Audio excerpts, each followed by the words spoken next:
and welcome back to Jenean's Journey.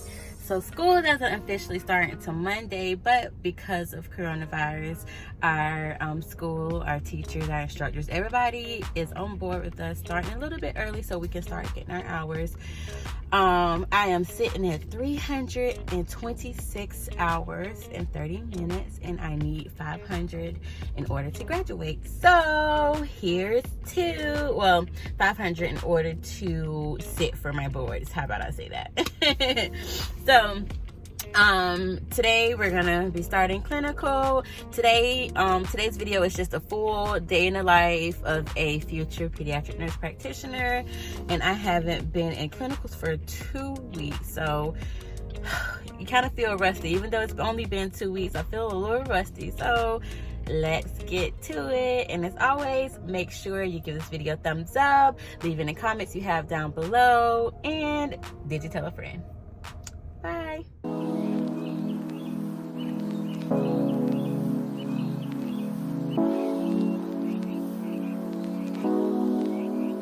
I've been thinking about you day and night, ever since I saw you with your deep blue eyes. There was something that I just couldn't deny. Something starts to burst in my chest deep inside. Why do love like this hurt? Oh my God.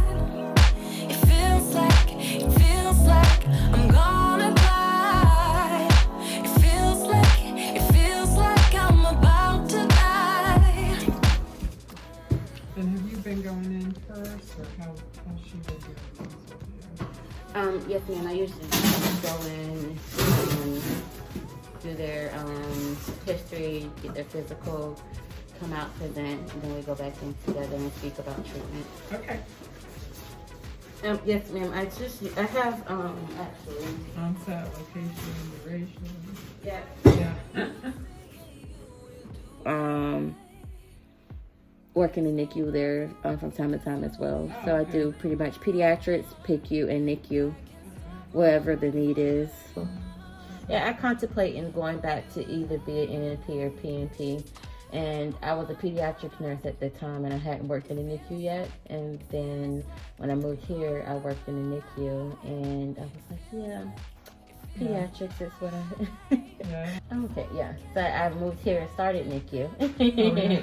Yep, and I did that for almost 2 years, and then I was like, okay, I miss my bigger babies now. Yeah. It's very limiting, and I mean, pediatrics for the most part can be the same thing, but with variety. I know, like, it's an oxymoron. Yeah, that's why. Alright, so my instructor, she just sent me over her October clinical dates. I don't think I told you guys. I've gone back to my paper planner, and if you're interested in seeing a monthly plan with me, with my Erin Conjuring, just let me know in the comments down below, and I would definitely do a monthly plan with me. This is just a monthly planner. I didn't get the full vertical view just because I have so much going on. I really just need to look at the monthly view right now. So I am going to put my October schedule in, and so my dilemma is with my work schedule, I have to work at least 4 weekend days, and I do only weekends at the clinic, so with a few days scattered in between. So I'm gonna have to talk to my manager at work, but I'm getting ready to see a patient who likely maybe has a UTI, sounds like. So as always, I'll try to give you guys some pearls, and it's not Dr. Smith that I'm with today. I'm with another preceptor, but she just gave me a bit of information, and this is important. If you're going back to school to be a nurse practitioner, you need to know what your community is resistant to. So for UTI, she was telling me that in our community here, the organism that causes the UTI here in this community is resistant to the first line, which is a sulfur drug. So you have to know your alternative treatment options for a urinary tract infection if the first line is resistant to that. So that's today's pearl of wisdom, is knowing your community and knowing what's going on in your community. And they actually teach you that in school too, so that's really cool to see it actually in practice, because you know they tell you all the time that practice sometimes is different from school world, but that is definitely true. And second pearl of wisdom for today is making sure you're staying up to date on the current treatments and just current medical advances, because if you don't go to conferences or you don't subscribe to any journals or anything like that, you wouldn't know. So making sure you're staying proactive. Just because you finish school does not mean the learning is done. So those are my pearl of wisdoms for today.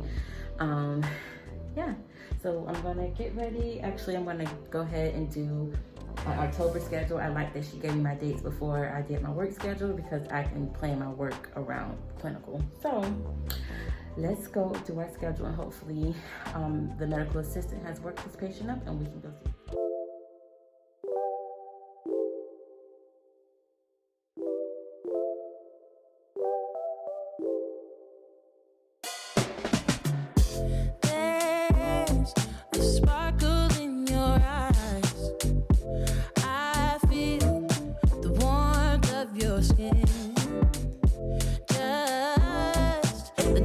So we have a 7-month-old. Your mom said just yesterday. I can't see in his ear. She said he was pulling at his left ear.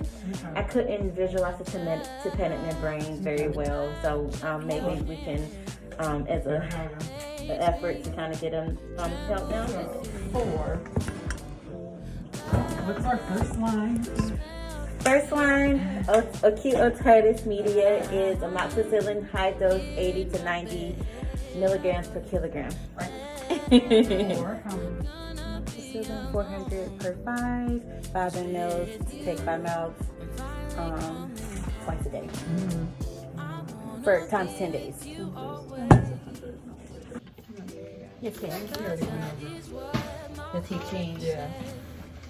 2 days. She said she's gonna resolve in the fever. Okay.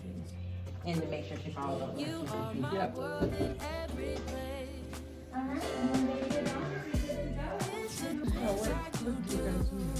We use Metatrax, the clinical data tool for health professionals. And let's see, I go to my patient. In a better place. I'm in a better place. Without your love, I am out of place.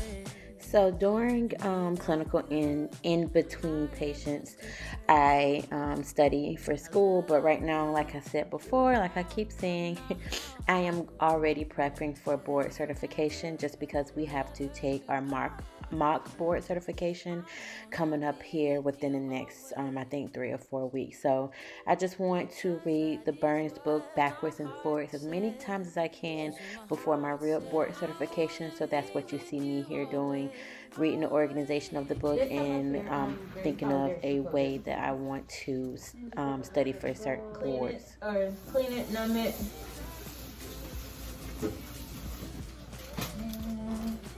This is cool, doing the local. I haven't done a local before. Okay. So basically what I would do is I would probably use a couple of these. I'll get some cotton swabs or gauze. And then clean it with this, just a little bit. Okay. So baby down to clean the foot, take some alcohol swabs this to clean the area. Yeah, and you so put that you down can this clear one. your And then I kill use this. we can do like a cataract, like a cephalexin. Let's see what they have. 250. So what's the calculation on that for his weight? We have a little charting system called Metatrax, and I just put them in, put the ICD-10 code in, put in what medications we prescribe, and any procedures that we perform. Okay, yeah. Good. Very short and sweet and simple. Good. Sometimes I do add a note on everything that we did if it was like a pretty cool case like this. Yeah. So I would do a note similar to what you just did. Yes, ma'am. Okay, good. Antibiotics within the last 30 days is Yeah, something I typically ask if I think we're going to be going down the antibiotic route. Yeah, just to kind of... Here, I just wanted to show you guys what I use in clinical. It is my quote-unquote cheat sheet. Basically, it's all the information I need together when I'm in a room assessing and seeing a patient. It's my own personal nurse practitioner brain that I came up with. And then there's that practitioner's pocket pal that I talked about in one of my day in the life videos. Here I was putting in the patients that we've seen already, and then here comes the MA. She is giving me information on the next patient that I need to see. They do gather some information as well, but then we go in and as nurse practitioners or a future nurse practitioner, I go in and I do a deeper dive to see what's going on with this kid, do my assessment, diagnose, my plan, and what my intervention in education will be for the patient and for the parents as well. And I'm getting all of my things together to go in to see patients, my otoscope, my tongue depressor, and now I'm done and I'm presenting my patient to my preceptor. Blister to his upper top lip to the left. 2-year-old with the rash. You know I hate rashes. A lot of people don't like rashes. They make you itch. Whew. Another 8 hours in the log. All right. First of all, can't believe it's time for me to go back to school. Like that 2 weeks off was just not enough at all. But anyway, today was a really good day because we ended up seeing 10 patients, and of those 10, only 1 COVID tested. So that makes me happy. We're not bombarded with people who want to be COVID tested. We saw 10 patients. We saw, what do we see today? UTI. We saw otitis media. We saw cellulitis of the foot that had glass shard in it that we had to remove, and I was able to do a lidocaine local anesthetic block. That was cool. We were able to we also saw otitis media. We saw another cellulitis. This one was cellulitis of the foot, of the mouth. The other was cellulitis of the foot. We saw more otitis media, umbilical granuloma with bleeding, and that was cool because I was able to use silver nitrate independently for the first time. So I saw some really good patients today. 10 patients is really good, and that's so weird because they all came like the last final 4 hours. So the first 4 hours I only saw 2 patients, and then the next 4 hours I saw 8 more patients. So, and then the 1 COVID testing, and that was pretty easy, simple, and quick. So I hope you guys really, really enjoyed this day in the life of a future pediatric nurse practitioner. I will be done with school in 3 months. I'm so excited. So, and as always, make sure you give this video a thumbs up. Make sure you subscribe. Make sure you leave any comments you may have down below. I think I asked you earlier in the day if you wanted to see me do an Erin Condren plan with me. So if you're interested in that, make sure you leave that down in the comments below. And as always, have you told a friend? Have you told a family member? Make sure you share Jenean's journey with everyone that you know, and I'll see you guys in the next one. Bye.